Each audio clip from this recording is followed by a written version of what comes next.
18 orang, maka sesuai pasal 105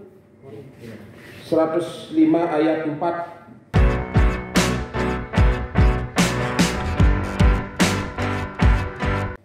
Peraturan DPRD Kabupaten Lombok Utara tentang tata tertib DPRD quorum telah terpenuhi. Karena itu rapat paripurna ke-21 masa sidang 2 tahun Dinas 2025 hari Selasa 24 Juni 2025 28 Zulhijjah 1446 Hijriah secara resmi kami nyatakan dibuka dan terbuka untuk umum. Di awal pagi dan salam sejahtera untuk kita semua. Yang terhormat Bupati, dalam hal ini diwakili oleh Sekretaris Daerah Kabupaten Lombok Utara. Yang terhormat Saudara pimpinan dan segenap anggota DPRD Kabupaten Lombok Utara. Yang kami hormati Saudara unsur Forum Koordinasi Pimpinan Daerah Kabupaten Rakyat. Rapat paripurna Dewan yang terhormat hari ini adalah rapat paripurna Jawa 24. Bismillahirrahmanirrahim. Assalamualaikum warahmatullahi wabarakatuh. Om Swastiastu, Namo Buddhaya, salam sejahtera bagi kita semua.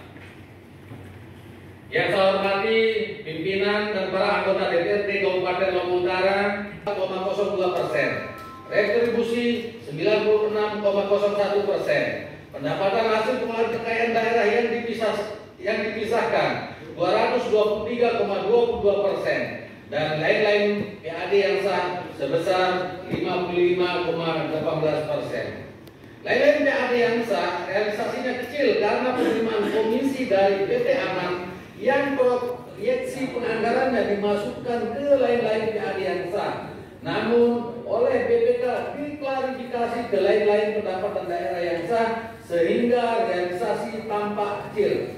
Jika dibandingkan dengan tahun 2023, realisasi PAD meningkat sebesar 26,13%.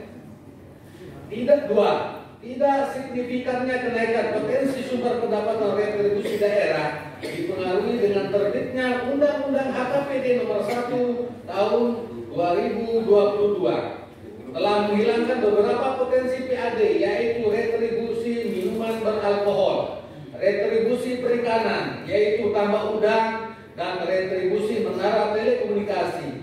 Ini tentu juga mengurangi sumber pendapatan daerah dari sektor retribusi. 3.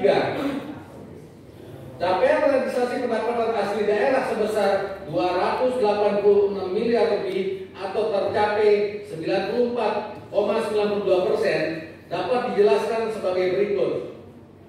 Pencapaian pajak daerah tahun 2024 melebihi target, yaitu sebesar 124,02%. Karena situasi sudah membaik pasca Covid, namun pendapatan berretribusi tercapai sebesar 96,01%.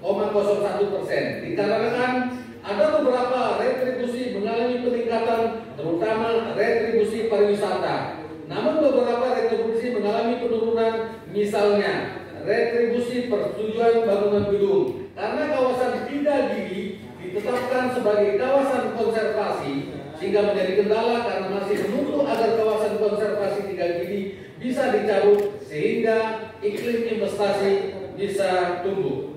4. Optimalisasi peningkatan pendapatan asli daerah telah dilakukan dengan langkah konkret seperti pemungutan pajak melalui digitalisasi, yaitu aplikasi Sipenda.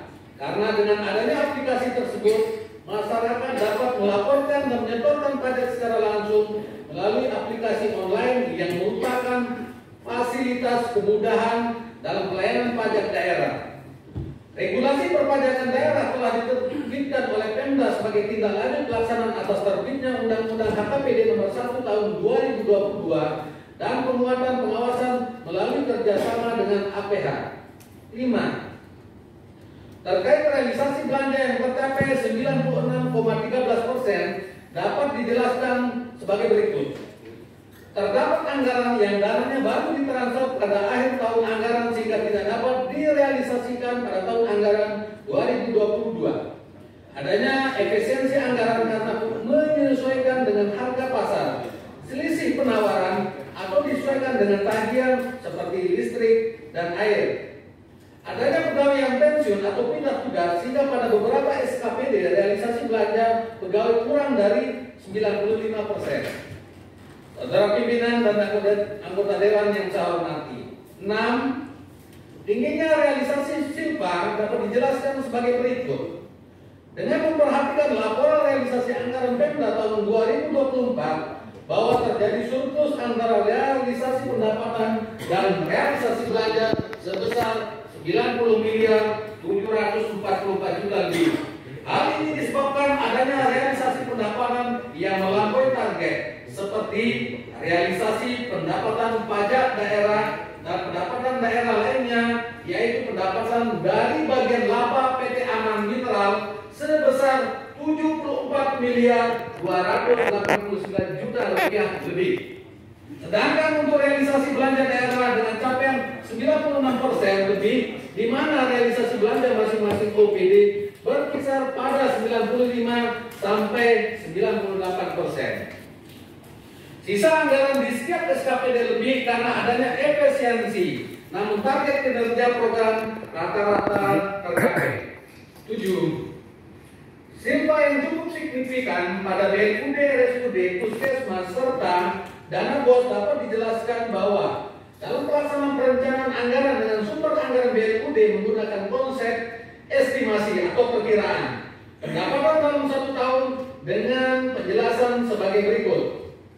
A.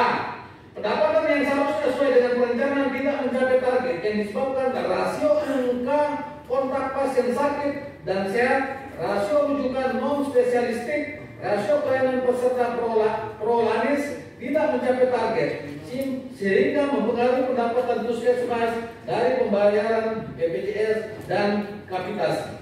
B.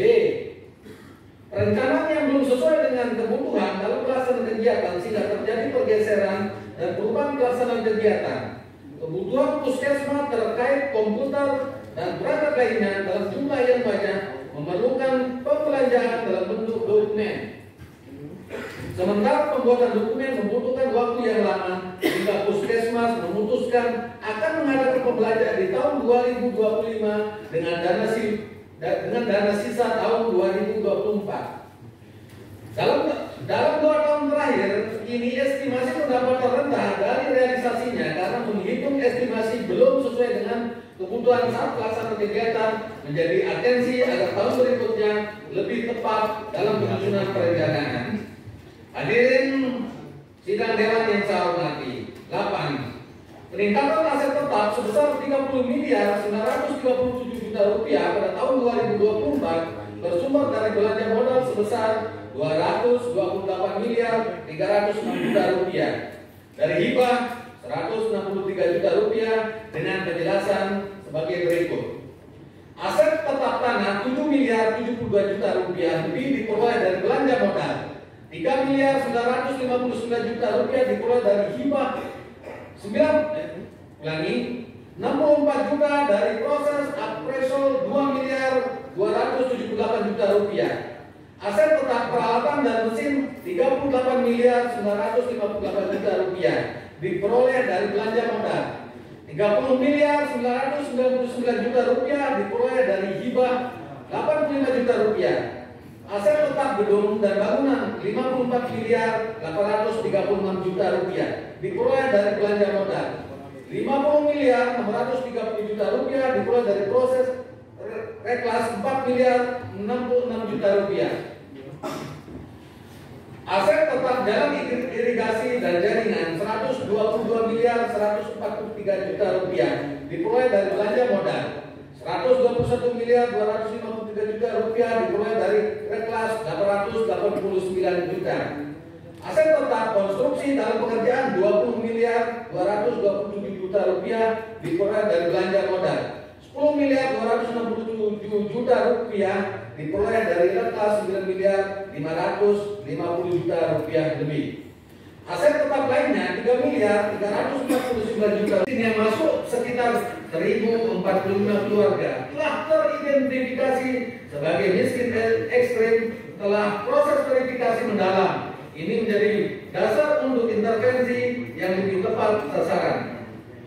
Kolaborasi dengan program nasional Pemda Kabupaten Lombok Utara memanfaatkan program percepatan penghapusan kemiskinan ekstrim dari Kemenko PMK untuk menyusun intervensi berbasis data dan kebutuhan, serta terus melakukan pembaharuan data penanggulangan kekeringan guna menjaga produktivitas pertanian dan ketersediaan pangan tetap stabil dapat dijelaskan sebagai berikut. Membangun dan merehabilitasi jaringan irigasi termasuk irigasi perpipaan untuk menjaga suplai air ke sawah selama kekeringan. Pembangunan embung, waduk mini, sumur bor untuk menyimpan dan menyalurkan air saat kemarau. Penyusunan Raperda Perlindungan Lahan Pertanian Pangan Berkelanjutan (PLP 2B) untuk mencegah alih fungsi lahan sawah menjadi perumahan komersil.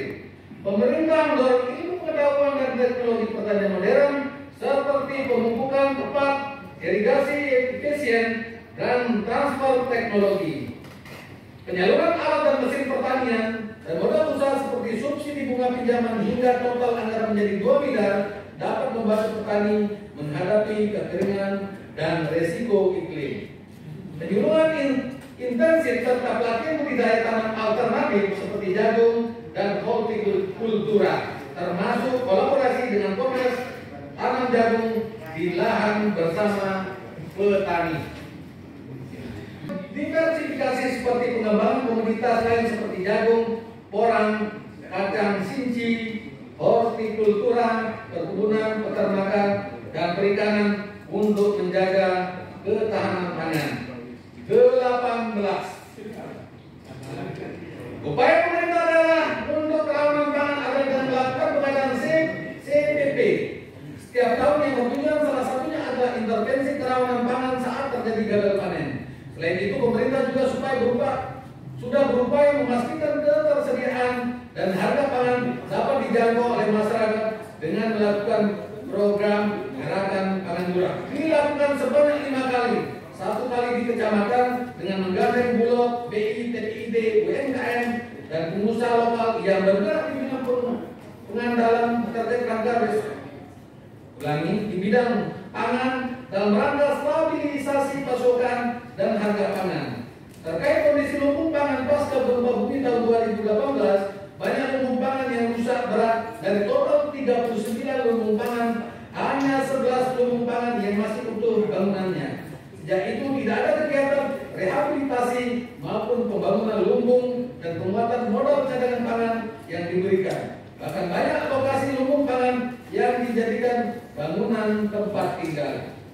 Hadirin sidang Dewan yang saya hormati, demikian penyampaian tanggapan atas pandangan umum fraksi terhadap rancangan peraturan daerah tentang pertanggungjawaban pelaksanaan APBD tahun anggaran 2024. Semoga Allah Tuhan Yang Maha Kuasa selalu memimpin. Saudara Bupati yang telah menyampaikan jawaban atau tanggapannya tadi. Hadirin peserta rapat paripurna Dewan yang terhormat, demikian tadi telah kita dengarkan bersama jawaban Kepala Daerah atas pandangan umum fraksi-fraksi Dewan terhadap Ranperda pertanggungjawaban pelaksanaan APBD tahun anggaran 2024.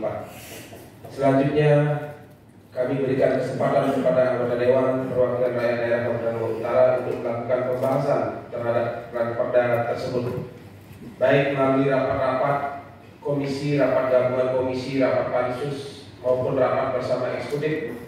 Dan dari pihak eksekutif kami sangat mengharapkan kesediaannya memberikan penjelasan dalam rapat-rapat pembahasan dimaksud nantinya, dan undangan secara resmi akan kami sampaikan menyusul. Hadirin peserta rapat paripurna Dewan yang terhormat, dengan telah disampaikannya jawaban tanggapan Bupati tadi, maka seluruh rangkaian acara rapat paripurna Dewan hari ini masa sidang 2 tahun Dinas 2025 Selasa 24 Juni 2025